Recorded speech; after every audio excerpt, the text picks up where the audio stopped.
Hi everybody, today we'll talk about how to fix or how to solve the problem of keeps closing on the application of Slack. Here we click on settings. In this page you can click on apps, default apps, app settings.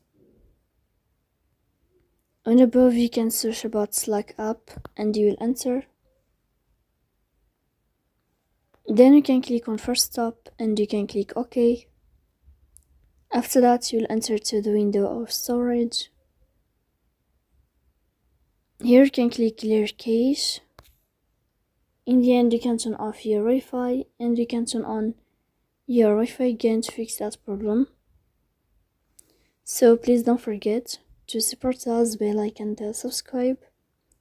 See you next time in another video, and thank you for your attention and your watching.